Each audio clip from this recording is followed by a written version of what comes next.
spirituelle, c'est très important. Dieu aime l'unité. J'insiste là beaucoup sur l'unité spirituelle. C'est la force du peuple de Dieu. Dieu ne marche pas avec les gens qui sont divisés. Mais Dieu marche avec les gens qui sont un. Et cette unité est spirituelle. Dieu veut que nous soyons un en esprit. Si nous ne sommes pas un en esprit, nous ne pourrons pas faire face au diable. Et ça, c'est très important. Comment parvenir à cela? Il y a des étapes pour que nous puissions parvenir à cette unité. Dieu veut que nous soyons un à chaque instant, quel que soit dans les couples. Un couple uni, c'est une force et une victoire pour le diable. Ces couples unis peuvent écraser les diables dans leurs prières. Si le couple est divisé, le diable régnera ainsi dans chaque maison et dans chaque endroit qu'il y a la division, c'est le diable qui règne. Les diables règnent dans les endroits ainsi. Là où règne la division, là où règne le manque d'unité, alors le diable prend sa place et il règne là-dessus.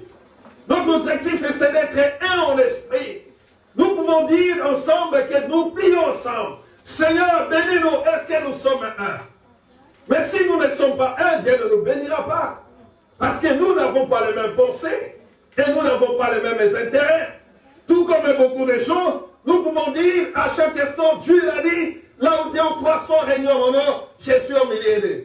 Dieu au milieu du peuple s'ils sont d'accord. S'ils ne sont pas d'accord, Dieu n'est pas là. Si nos intentions ne sont pas les intentions de Dieu, nous pouvons vous rassembler ici, Dieu n'est pas là. Ce n'est pas parce qu'on s'est rassemblés, nous sommes unis, et que Dieu est là, si seul notre objectif n'est pas d'atteindre Dieu et de trouver Dieu, Dieu n'est pas là. Amen. Dieu est dans l'endroit où on recherche vraiment de tout leur cœur. Lorsque nos intentions sont pour atteindre Dieu, alors Dieu sera avec nous. Nous pouvons vous rassembler ici pour faire des business. Moi qui vous prêche, je sais que je fais des business. Dieu n'est pas là. Mais si je vous rassemble ici, dans le but d'atteindre Dieu, Dieu est avec nous. Amen. Mais si nous nous sommes rassemblés ici, moi qui vous prêche, avec mon équipe, on dit, nous faisons notre business. Et nous voulons associer Dieu dans notre business. Dieu n'est pas là. Dieu n'est pas dans le business des hommes. Dieu n'est pas dans le business des hommes. Que les hommes fassent leur business et que Dieu vienne. Non, Dieu vient là où dans l'objectif de l'atteindre. Si notre motivation n'est pas d'atteindre Dieu, Dieu n'est pas là. Dieu n'est pas là au milieu de nous. Et ça, c'est très important. Nous sommes unis pour quel but? Et ça, c'est très important. Quel objectif que nous poursuivons? Est-ce que d'aller au ciel ou de rester sur terre? Et si c'est pour aller au ciel, nous chercherons Dieu. Romains 3, Bérois, notre test. Un couple qui vit la sincérité, un couple qui est uni, Dieu veut cela. Je parle de comment parvenir dans l'unité de l'esprit, dans l'église, dans les couples et dans nos relations mutuelles. Mes relations avec mes amis pasteurs, si je me rassemble avec eux, non pas dans le but que nous puissions faire l'œuvre de Dieu, que nous puissions faire n'importe quoi, Dieu n'est pas là avec nous. Romains, Bérois, chapitre 10, ça c'est notre test de base que nous poursuivons. Aujourd'hui, nous allons terminer cet enseignement. Bérois, chapitre 10. J'ai beaucoup parlé de cette histoire et je les reprends encore. Et c'est très important, Bérois, chapitre 10, versets 12 à 17.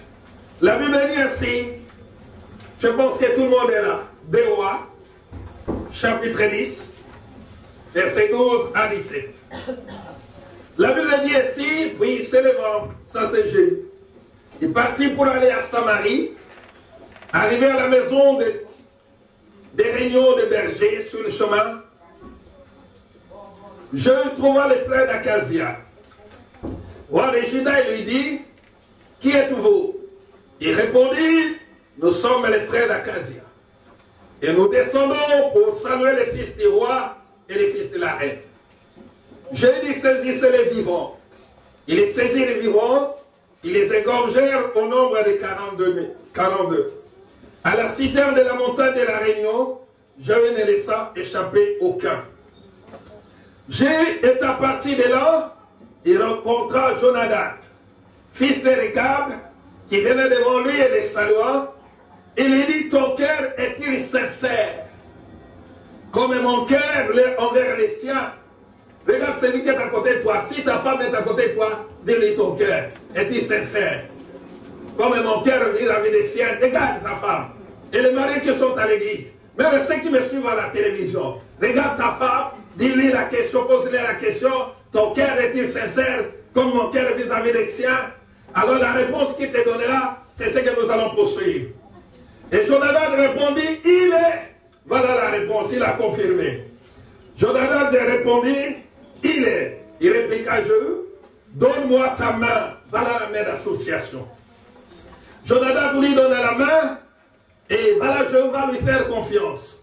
Je l'ai fait monter auprès de lui dans son char. Et dit, viens avec moi, et tu verras mon zèle pour l'éternel.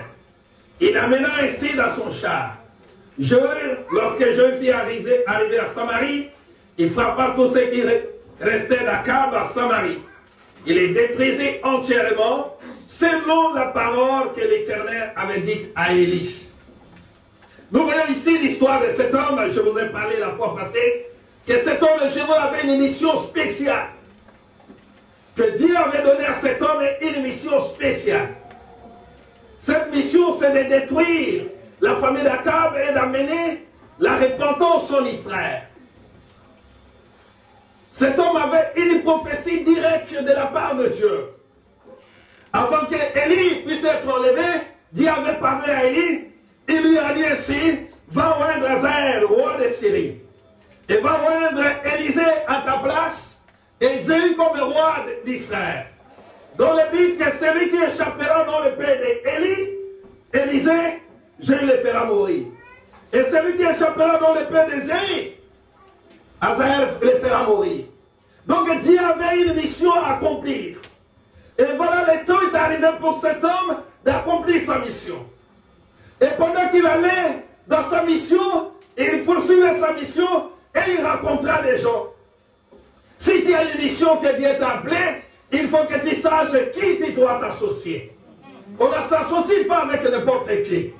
Un des grands dangers aujourd'hui dans les églises, c'est que nous associons les gens qui n'ont pas la même vision que nous. Les gens qui n'ont pas été appelés à servir Dieu avec nous, et nous les associons dans les missions. Et ces gens deviennent des obstacles et des barrières pour atteindre la vision que Dieu t'a mis. Si Dieu t'a mis à appeler quelque chose, même dans l'entreprise, même du business, même tout ce que tu dois faire, tu dois savoir à qui tu dois t'associer. Ne t'associe pas avec n'importe qui. Tu vas t'associer avec une personne, tes business vont tomber. Tu vas t'associer avec une personne, ton entreprise va se tomber. Je vais faire une entreprise avec un frère tel. Est-ce que Dieu t'a parlé pour ses frères? Si Dieu ne t'a pas parlé pour ses frères, alors l'entreprise ne marchera pas. Et je vous ai parlé la fois passée, ne va pas dans l'église parce que cette église est à côté de moi. Va dans l'église parce que Dieu m'a parlé de cette église. Amen. Dieu m'a parlé de ce pasteur. Quel que soit loin, j'irai. J'irai parce que c'est mon église. Parce que Dieu m'a parlé de cette église. Parce que lorsque Dieu te parle de cette église, ta bénédiction dépendra de cette église. Et tu iras là où Dieu t'a parlé. Un chrétien n'est pas celui qui marche tout simplement sans avoir écouté la voix de Dieu. Et Dieu ici, il dit qu'il a rencontré cet homme. Lorsqu'il rencontra cet homme, Jonadab, il lui posa la question, Jonadab, ton cœur est-il sincère comme mon cœur vis-à-vis de toi? Et Jonadab lui répondit, oui, sincèrement mon cœur est sincère. Et ça c'est très important. La base de toute relation commence par la sincérité. Si on n'est pas sincère dans les relations, tout comme je parlais dans la fiançailles, dans toutes ces périodes-là, tout ce que nous pouvons faire, ce n'est que du mensonge. La sincérité, c'est la base de toute relation. Ce n'est pas dans l'hypocrisie que Dieu se trouve. Dieu se trouve là où les cœurs sont sincères. Si nos cœurs sont sincères, Dieu est là avec nous. Et il lui posa la question, ton cœur est-il sincère vis-à-vis de moi? Et ça c'est très important. Nous pouvons faire tout ce que nous pouvons faire, Mais si on n'est pas sincère l'un l'autre, Dieu ne se manifestera jamais. Nous pouvons prier. Si on n'est pas sincère l'un l'autre, Dieu ne se manifestera jamais. Il y a beaucoup de couples ici. Ils marchent ensemble, ils vont à l'église ensemble, mais ils n'ont jamais été sincères l'un l'autre. Et qui sont des chrétiens, qui servent même à Dieu, mais qui ne sont pas sincères l'un l'autre. La base de toute relation, c'est la sincérité. S'il n'y a pas la sincérité, Dieu n'est pas là. Et nous avons vu, il y a la sincérité, et dans cette sincérité, il y aura la vérité. Un homme est vrai, vérité, c'est un homme vrai. Et Dieu veut que la vérité soit au fond de notre cœur. Dis la vérité à ton frère. Dieu veut que nous soyons vrais. Dis la vérité à celui qui est à côté de toi. Lorsqu'il y a la sincérité dans le cœur, la sincérité produira la vérité. Dire c'est un Dieu de vérité. Nous avons vu tous ces versets que la Bible nous recommande la vérité. Que notre amour soit accompagné de la vérité. Nous devons être vrais, l'amour vrai, la vérité. Il est bon que ces derniers temps, lorsqu'on parle de la vérité, les gens disent, il est dit, non, Jésus c'est la vérité. Amen. Et dans les derniers temps, souvenez-moi bien, Dieu enverra l'esprit d'égarement. Et cet esprit d'égarement, ça fait déjà longtemps qu'il existe dans l'église. Les derniers temps, ça n'a pas commencé aujourd'hui. Ça a commencé par la naissance de l'église. La Bible dit, parce que les gens refuseront d'attendre la vérité, et Dieu enverra une puissance d'égarement, afin qu'ils croient au mensonge. Ces derniers temps, les gens n'aiment pas la vérité. Même dans les églises. Là, on prêche la vérité, les gens ne viendront pas. Mais là où il y a le mensonge, ils ne vont voir aller. Et ces gens sont attrapés par l'esprit d'égarement. Dieu envoie l'esprit d'égarement parce qu'ils ont refusé la vérité. Ces derniers temps, un test pour un enfant de Dieu, c'est l'amour de la vérité. Amen. Si vous voyez quelqu'un aime la vérité, c'est un enfant de Dieu. Ça, c'est le test. Un enfant de Dieu aimera la vérité. Quel que soit quoi que ce soit qu'il peut le faire, mais la vérité libère. La vérité affranchit, la vérité nous rend libres. Tandis que le mensonge nous amène à devenir des prisonniers. Prisonniers même de ta conscience. Parce que tu es en train de mentir. Tu n'es pas libre de ton assiette. Un menteur n'a jamais été libre de sa conscience. Sa conscience est liée, l'acquise à chaque instant. Tu mens, tu mens. Et ces derniers temps, beaucoup des enfants de Dieu n'aiment pas la vérité. La vérité, ça devient tout un problème. Là, on prêche la vérité, ne veulent pas. Mais Dieu aime et envoie cet esprit d'égarement, la Bible dit, pour qu'ils croient au mensonge. Parce qu'ils ont refusé l'amour, ils ont haï la vérité. Ces derniers temps, cet amour de la vérité, c'est ce qui nous sauvera. Si tu n'aimes pas la vérité, alors Jésus-Christ lui-même, c'est la vérité. Et je vous ai dit, la grâce doit toujours marcher avec la vérité. La Bible dit, la grâce est arrivée accompagnée de la vérité. On ne peut pas vivre la grâce de Dieu en même temps vivant dans le mensonge. La grâce nous affranchit. Et la grâce est accompagnée par la vérité. La vérité engendre la confiance. Je vous ai parlé de ça, que la vérité engendre la confiance dans l'église. On peut faire confiance à ses frères. Il est bon que nous devons faire confiance à Dieu. Mais si on n'explique pas que nous ne pouvons pas faire confiance à un frère, que ce frère, je peux lui faire confiance. Il est sincère, ce n'est pas quelqu'un qui peut nous trahir. Mais c'est difficile maintenant de trouver de telles personnes à l'église. Dans les églises. En commençant même des hommes de Dieu. En commençant même par les hommes de Dieu. La vérité. Et la vérité engendre la confiance. Parce que cet homme me dit les choses qui sont vraies. Et je peux lui faire confiance. On ne peut pas faire confiance à celui qui demande. Alors il y a beaucoup de chrétiens ici qui ont fait confiance aux mensonges. Or, les gens qui les amènent à l'enfer, ils disent Amen, Amen. Ne disent pas Amen, Amen, si quelqu'un ne dit pas la vérité. Amen. Oui. Tu vas aller à l'enfer, Amen. Vous êtes mes candidats de l'enfer, Amen. Non. Dis Amen, Amen, et là où il y a la vérité. Amen. Si un prédicateur prêche la parole de Dieu, et que tu vois que c'est vraiment la parole de Dieu, dis Amen. Mais s'il ment, et toi tu dis Amen, tu l'appuies dans sa voie d'un mensonge, et tu consommes le mensonge, non. Dis Amen là où il y a la vérité. Et la vérité engendre la confiance dans le cœur. Un couple qui se dise les choses vraies, ce couple va grandir, leur confiance va grandir. Il va faire confiance à sa femme, il va faire confiance à son mari. Il y a des couples qui sont des couples parce qu'on les voit des couples, mais qui ne sont pas des couples selon Dieu. On peut vous dire, elle est de viande, il sert cher. Ça, c'est les hommes qui ont dit. Mais ce n'est pas Dieu qui a dit. Si vous n'êtes pas un en esprit, il n'y a pas la vérité au milieu de vous, il n'y a pas l'unité de un.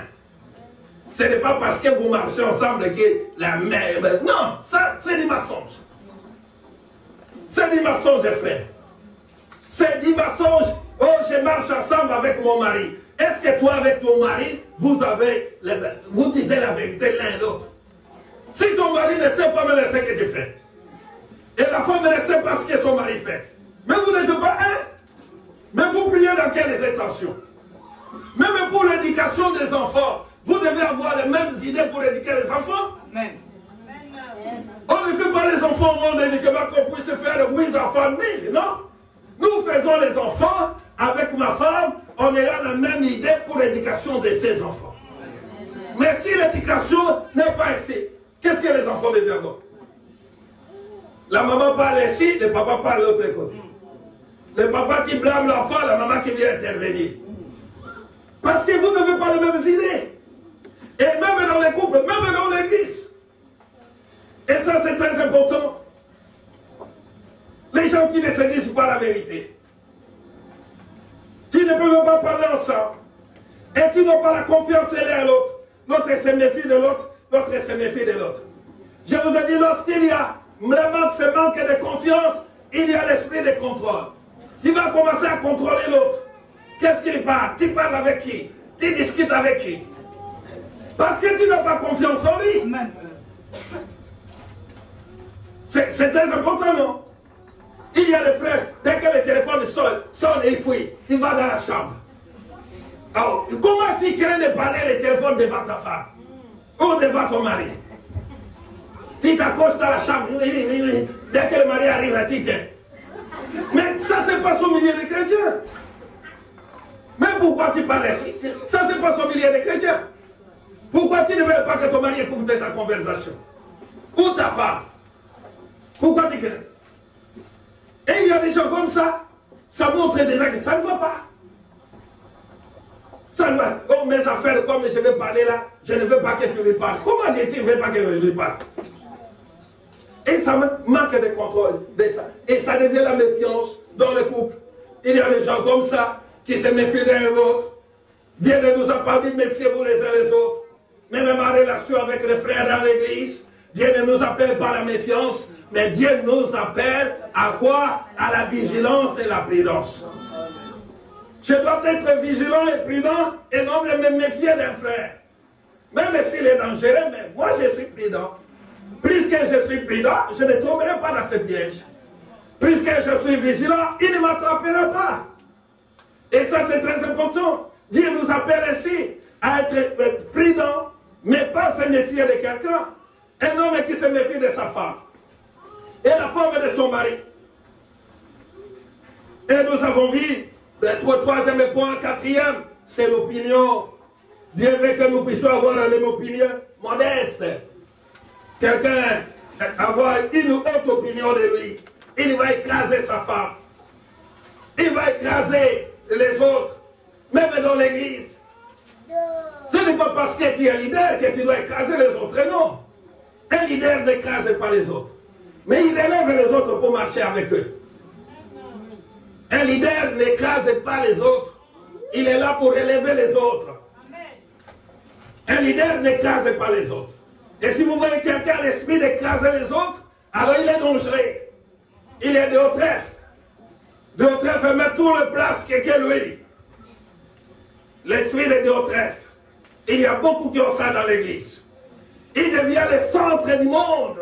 Tout doit se passer par lui. Et celui qui sait tout, Il a une haute opinion de lui. Non, sois modeste. La modestie, c'est ça la base de Jésus, était modeste. Il pouvait passer dans la rue sans qu'on le sache qu'il est là. Et ça, c'est la modestie. Lui, le Fils de Dieu, il est né, vous savez vous-même, dans un endroit qu'il ne devrait pas naître. Ça, c'est la modestie. Il est marché dans l'oubli total. Les gens ne pouvaient pas imaginer qu'il était là. Mais Dieu était au milieu du monde. Emmanuel, Dieu parmi les hommes. Il était là. Il marchait avec les hommes. Il était Dieu. Mais il ne s'est pas proclamé à haute voix, je suis Dieu, je suis Dieu. Il avait sa mission à faire. Haute opinion de lui. Il est sûr de lui. C'est lui qui connaît tout. Et imaginez une telle personne. Sa femme n'a pas la valeur. Il y a des chrétiens comme ça, sa femme n'a pas la valeur. Ou son mari n'a pas la valeur. C'est lui. Il connaît tout. Il sait tout. Et s'il parle en langue, et s'il prophétise, c'est lui qui voit les visions. Mais ceux qui ne voient pas les visions ne sont pas des saints. C'est lui qui est saint. La Bible dit, n'ayez pas une haute opinion de toi-même. Sois modeste. Et la modestie, c'est quelque chose de bien. Quatrième point, nous avons mis l'humilité. Dans les relations, sois humble. Dieu ne marche pas avec les orgueillés. C'est moi, c'est moi, c'est moi, c'est moi, c'est moi, c'est moi. Et comme je vous ai dit, le moi, c'est la maladie des orgueillés, des ignorants. M-O-I, malade, ignorant, orgueillé, ignorant. Orgueillé, oui, ignorant. Un orgueillé, c'est lui qui connaît tout. C'est lui qui sait tout. C'est lui qui sait tout. Oui, je connais, il ne connaît pas. Un orgueilleux ne connaît rien. Il est vite. Alors, dans les relations, c'est l'humilité. Lorsqu'on est humble, alors on peut construire des relations bien avec d'autres frères. Une personne humble, c'est demander pardon. Nous avons des relations qui se cassent. Pourquoi? Parce que les gens n'aiment pas demander pardon. Il veut que l'autre demande pardon. Lui ne demande pas. Et si vous voyez de telles personnes, faites attention avec de telles personnes. Dans les relations, si quelque chose arrive, demandons pardon mutuellement. Frère, moi je te demande pardon. Serge, je te demande pardon. Et vous prions ça. Et ça, c'est très important. Tu peux quitter l'église ici sans refuser le pardon. Mais là où tu vas aller, il y aura aussi des gens. On ne quitte pas l'église, mais on quitte le problème. Tu peux quitter l'église, mais si ton caractère est mauvais, tu as un mauvais caractère. Là où tu vas aller, il y a aussi des gens. Et si tu n'arrives pas à demander pardon, tu finiras où? Il y a des gens qui ne savent pas demander pardon. Et surtout dans ce pays. Moi, je vous ai toujours dit, ne me dites pas esquisse. Il n'y a pas de mot esquisse dans la Bible. Demande pardon. Si tu as fait le péché, demande pardon. Dis, frère, j'ai échoué, je te demande pardon. C'est comme ça que moi je marche avec les gens.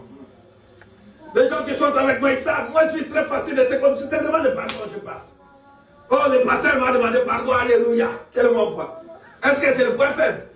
C'est mon point fort. Parce que celui qui s'humilie, Dieu les lève. Il y a des gens qui ne reconnaissent pas leurs fautes. Parce qu'ils sont remplis d'orgueil. Et de telles personnes ne peuvent pas construire des relations directes avec les gens. Ni avec sa femme. Il peut changer des femmes et des hommes, tout ça, parce qu'il est impossible, invivable. Il ne peut pas demander pardon, mais il est chrétien.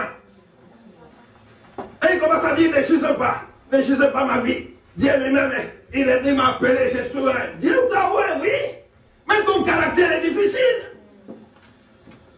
Change ton caractère.